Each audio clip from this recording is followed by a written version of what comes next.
Hey, it's Clay Trader, and this will be a video chart on Litecoin. We will take a look at the 4-hour time frame. Real quick, what do I mean by 4-hour in case maybe you're new to charts? Instead of each one of these candlesticks as they're known representing 1 day's worth of price action, which is what you would normally see, each one represents 4 hours. So while this here may look like a few weeks worth of time, it's actually just the past few days broken down into 4-hour time slices. I want to do this time frame now, especially that we're going into the weekend, and given that the crypto market is open 24 hours a day, 7 days a week, I want to just it allows the chart to remain relevant for the longest amount of time. And as I talked about in yesterday's chart when I did Litecoin, it just makes the levels easier to talk about from a broad sense. And not to pat myself on the back, but I'm definitely going to pat charts on the back. For those of you that did watch yesterday's video, hopefully you remember me talking about 280 as that level of resistance. And you can see several times over the course of the past 24 hours, check that out, the price tried and tried and tried and just could not get through that level. However, today, and this is the big update that occurred, when the price did break up above it, you can see that charts really do work. Got the nice breakout and the price shot upwards. After that, has been doing some consolidating. However, the important part about the consolidating is now instead of the price going sideways down in this area of the chart, the price is currently going sideways up here.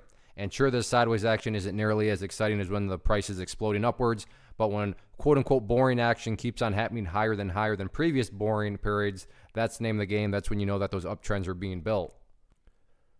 So with all that being said, this brings about our first update, which comes from a foundational rule in charting that when levels of resistance are broken and closed above, you want to see them act as support. So going forward throughout the weekend, 280 is going to be that newest area of support and the ideal level of support, meaning, hey, Clay, what would make this chart look the healthiest throughout the weekend? If the price can stay up above 280, that would definitely be a huge sign of power on the bulls' part. However, if the price falls below it, it's not like everything's ruined or anything like that. But if the price can manage to stay up above it, that would definitely make the chart, come across, the strongest appearing next week, when, the normal kind of groove gets back underway, the Monday to Friday kind of grind.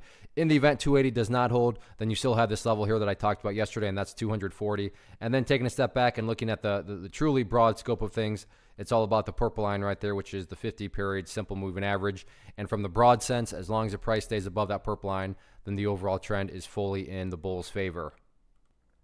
As far as areas of resistance are concerned, right now the price is really having a hard time right up here, about $320. You can see several times now the price has tried to break up above that area, but couldn't quite do it. And then more recently right there, couldn't quite get it. So 320, definitely that shorter term area of resistance. In the event the price can push through there, then it's essentially just the highs where the party has stopped before, and that's right up around the 345 to 350 range. All in all, though, good solid move so far, especially with the breakthrough and the price not only breaking above 280 but staying up above it. So we'll see how this continues to unfold over the weekend. But these are definitely the key overall points from the technical perspective. One of the biggest questions that I get is, hey Clay, how do you find the stocks that you trade? So what I've done is put together a free resource guide where I talk about the tools that I use to locate stocks that I find interesting and think may have potential. So if that sounds like something that could add value to you as a trader, then click on the image that is up on the screen right now and I will email you the guide. The guide itself is very short and to the point, and best part, it's completely free. Thanks for watching the video. Let me know if you have any questions.